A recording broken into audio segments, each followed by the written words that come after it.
berpadu. Tak kenal maka tak sayang maka tak cinta, udah cinta malah ditinggal. Izinkan saya perkenalan diri, saya Najib Ramadhani. Saya Rehan Dikasari. Saya Revina Ramadhani. Saya Narata Kasika Safitri. Saya Rafarsa Prayata. Di sini kami membawakan judul Analisis indeks kualitas penggunaan beton bertulang dengan carbon fiber reinforced untuk konstruksi berkelanjutan berbasis green infrastructure. Nah, kita masuk pada bagian abstrak.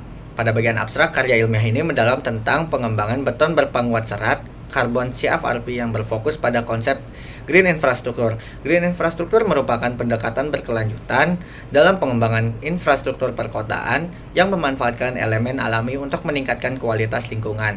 Nah, kualitas lingkungan yang dimaksud di sini adalah mencakup pemilihan bahan baku yang ramah lingkungan dan teknologi produksi beton yang mengurangi dampak karbon. Nah, di metode penelitian kita menggunakan metode penelitian yang mencakup analisis komprehensif terhadap sifat mekanis dan lingkungan dari beton CFRP yang dikembangkan serta pemodelan berkelanjutan ekonomi dalam siklus hidup beton tersebut. Pemanfaatan serat karbon sebagai penguat bertujuan meningkatkan kekuatan dan ketahanan terhadap gaya tarik. Sementara aspek green infrastruktur diterapkan melalui integrasi material ramah lingkungan dan pendekatan desain yang memperkuat hubungan antara infrastruktur dan ekosistem setempat.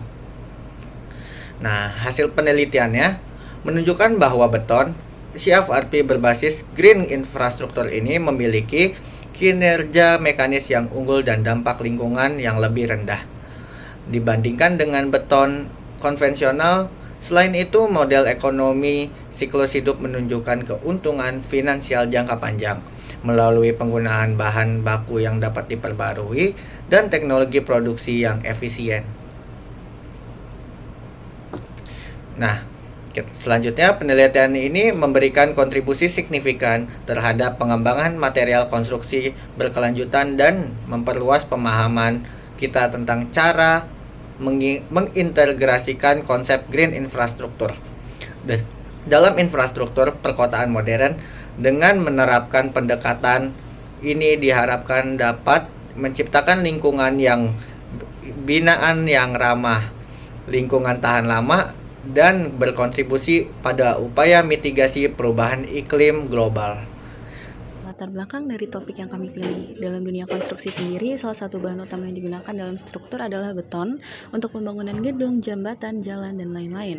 Beton didapat dengan cara mencampur agregat halus dan kerikil dengan ditambahkan air dan semen Portland hingga mengeras karena terjadi reaksi kimia.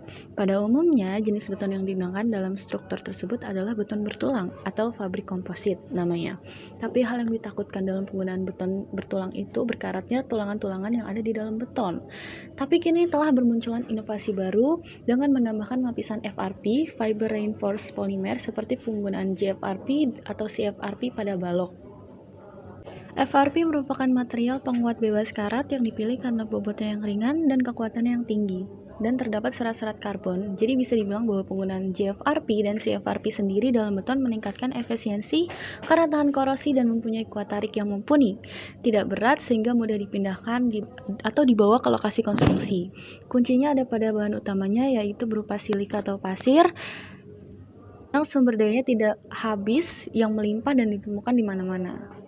FRP ini mempermudah menahan panas di dalam ruangan selama musim dingin dan secara signifikan mengurangi pengaruh panas dari luar selama musim panas.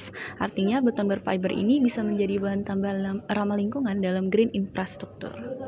Baik, terima kasih kepada rekan saya. Di sini saya akan melanjutkan tentang landasan teori. Menurut Jewis pada tahun 1992, ia mengatakan suatu aktivitas bisa dikatakan sebagai proyek konstruksi jika memenuhi beberapa ciri, di antaranya sebagai berikut. Yang pertama, mempunyai awal dan akhir dari suatu kegiatan rangkaian. Yang kedua, mempunyai jangka waktu yang terbatas. Yang ketiga, rangkaian kegiatan yang terjadi tidak secara berulang-ulang, yaitu mengeluarkan produk yang unik. Yang selanjutnya, green construction. Green construction itu adalah gerakan berkelanjutan dengan terciptanya dari tahapan-tahapan pelaksanaan pemakaian produk konstruksi yang ramah lingkungan menurut Harimutri pada tahun 2012. Selanjutnya yaitu material konstruksi berkelanjutan. Menurut Arvianto pada tahun 2012, material yang digunakan pada proyek konstruksi, Green harus memperhatikan hal-hal berikut. Di antaranya, penggunaan material yang ramah lingkungan. Yang kedua, berkaitan dengan ekologi lokal. Yang ketiga, penghematan energi. Yang keempat, tahan air. Yang kelima, meminimalkan limbah pada data 2016. Baik, selanjutnya adalah pembahasan. Beton bertulang merupakan material gabungan atau tulangan baja. Selanjutnya di sisi lain, CFRP. CFRP sendiri adalah bahan ringan dan kuat yang sering digunakan dalam kehidupan sehari-hari, yang memiliki beberapa keunggulan. Yang pertama, memiliki kekuatan tarik 2800 MPa dengan elastisitas modulus 165.000 MPa. Namun dia juga memiliki sisi kelemahan. Yang pertama adalah dengan harganya yang mahal, terus juga kurang fleksibel. Akan tetapi dengan menggunakan serat komposit ini dapat meningkatkan ketahanan beton. Jadi kita tidak perlu memperbanyak penggunaan beton. Selanjutnya adalah dampak terhadap lingkungan itu sendiri. Yang pertama, mengurangi dampak emisi karbon yang dihasilkan oleh produksi material seperti produksi beton. Selanjutnya yang kedua adalah memperpanjang masa pakai struktur. Yang ketiga, kekuatan tarik tinggi dan serat komposit memungkinkan struktur menjadi lebih ringan tanpa mengorbankan kekuatan. Yang keempat adalah peningkatan daya tahan terhadap beban yang dinamis. Salah satunya adalah gempa. Ya, kemudian kesimpulan. Penggunaan beton bertulang dengan serat komposit dalam konstruksi memberikan keuntungan yang signifikan dalam hal berkelanjutan, efisien sumber daya, daya tahan, dan manfaat ekonomi. Teknologi ini juga tidak hanya meningkatkan kinerja dan umur panjang struktur, tetapi juga mengurangi dampak lingkungan dan mempromosikan penggunaan material yang inovatif dan ramah lingkungan. Hidup kesepian tanpa kekasih. Cukup sekian dan terima kasih. Wassalamualaikum warahmatullahi wabarakatuh.